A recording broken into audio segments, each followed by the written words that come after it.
मार्च 2026 में एक ऐसा वाकया पेश आया जिसने आलमी सलामती के पूरे मंजरनामे को आप कह सकते हैं हमेशा के लिए बदल कर रख दिया। तो ये तारीख अहम क्यों है? इस दिन एक मिसाइल ने आलमी ताकतों को अपनी हर स्ट्रैटेजी, हर प्लान पर दोबारा सोचने पर मजबूर कर दिया। अच्छा, तो ये कोई आम मिसाइल नहीं था। इसने सिर्फ टेक्नोलॉजी की हदें ही नहीं तोड़ी, बल्कि सियासी सरहदें भी पार कर लीं। एक ऐसा कदम जिसने पूरी दुनिया में सही मानों में हलचल मचा दी। 4000 किलोमीटर, ये फासला सिर्फ एक नंबर नहीं है। इसने तो सारी स्ट्रेटेजिक रुकावटें ही तोड़ दी और एक बिल्कुल नए तनाज़े की बुनियाद रख दी। तो ये एक चौंका देने वाला हमला था। अब इसकी संगीनी को समझने के लिए ये देखना बहुत जरूरी है कि निशाना किसे बनाया गया था। देखें, डियागो गार्सिया सिर्फ कोई दूर दराज जजीरा नहीं है। ये अमेरिका और बरतानिया का एक इंतहाई अहम फौजी मरकज है। समझिए, ये एक तरह का फौजी कार्रवाइयों का नर्वस सिस्टम है। तो जब कोई इस जगह को निशाना बनाता है ना, तो वो एक बहुत ही वाज़ेह और आप कह सकते हैं एक बड़ा जुर्रतमंदाना पैगाम दे रहा होता है। अब दिलचस्प बात यह है कि हमला कामयाब नहीं हुआ। मिसाइल अपने हदफ तक नहीं पहुंचा, लेकिन पैगाम बिल्कुल साफ था। ईरान ये बता रहा था कि उसकी पहुंच अब कहां तक है। असल मकसद निशाना लगाना था ही नहीं, बल्कि ये दिखाना था कि वो ऐसा कर सकते हैं। तो यहाँ सवाल ये उठता है कि आखिर इतनी बड़ी सलाहियत, इतनी लंबी रेंज, वो भी खुफिया तौर पर, ईरान ने ये सब तैयार कैसे कर लिया? जवाब इसका एक बहुत सोची समझी धोखाधड़ी की हिकमत अमली में छुपा है। अब ये देखें, ये कितना बड़ा फर्क है। फरवरी 2026 में ईरानी वजीर खारजा कह रहे हैं कि हमने अपने मिसाइलों की रेंज 2000 किलोमीटर से कम रखी है, लेकिन सिर्फ एक महीने बाद मार्च में वही IRGC का मिसाइल 4000 किलोमीटर दूर डियागो गार्सिया को निशाना बना रहा है। तो ये जो अल्फाज और अमल में तजाद है ना, यही ईरान की स्ट्रेटजी को समझने की असल चाबी है। तो फिर वही सवाल वापस आ जाता है, ये टेक्निकल लेप, इतनी खामोशी से ये सब हुआ कैसे? इसका जवाब बड़ा दिलचस्प है। उन्होंने अपनी मौजूदा टेक्नोलॉजी को ही इस्तेमाल किया, लेकिन बड़े होशियार तरीके से। जो उनका स्पेस प्रोग्राम था, जिसे अब खत्म कर दिया गया है, उसकी टेक्नोलॉजी को इस्तेमाल किया। खुर्मशेर 4 मिसाइल को ही मॉडिफाई किया, वॉरहेड का वजन कम किया और उसकी जगह फ्यूल की गुंजाइश बढ़ा दी।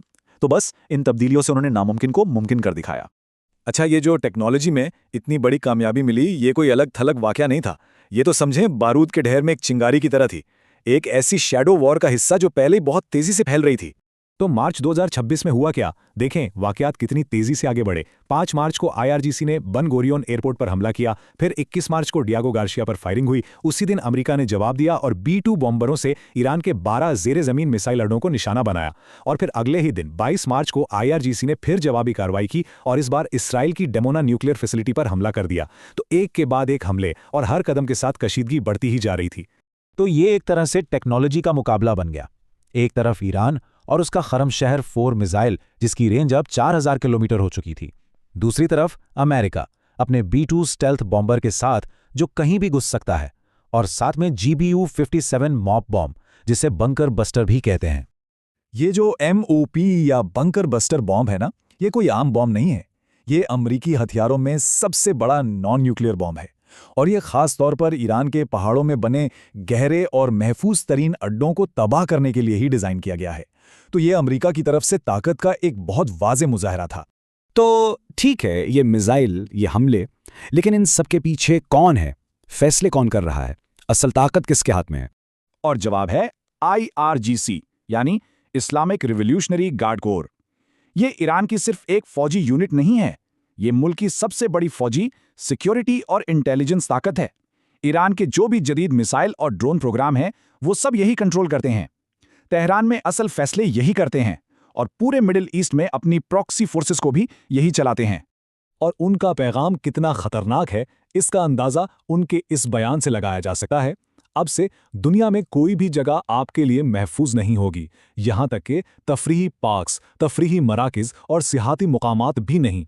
ये एक ऐसी धमकी है जो बराह रास्त आम शहरियों को निशाना बनाती है और जंग के सारे उसूल ही बदल देती है। और ये सिर्फ धमकी नहीं है, खतरा हकीकी है। और अब ये सिर्फ मिडिल ईस्ट तक महदूद नहीं रहा।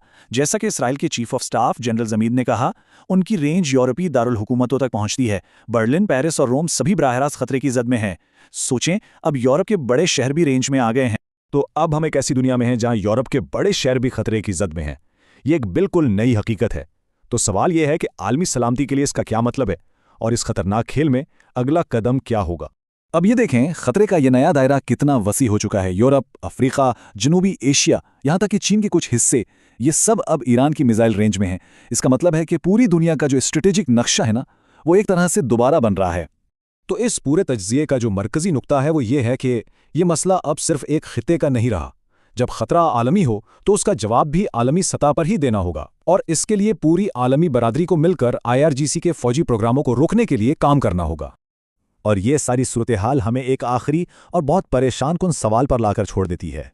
एक ऐसी दुनिया जो पहले ही तबाही के दाहने पर खड़ी है, इसमें ईरानी हुकूमत आखिर किस हद तक जाने को तैयार है, और इसका हम सबके लिए क्या मतलब हो सकता है?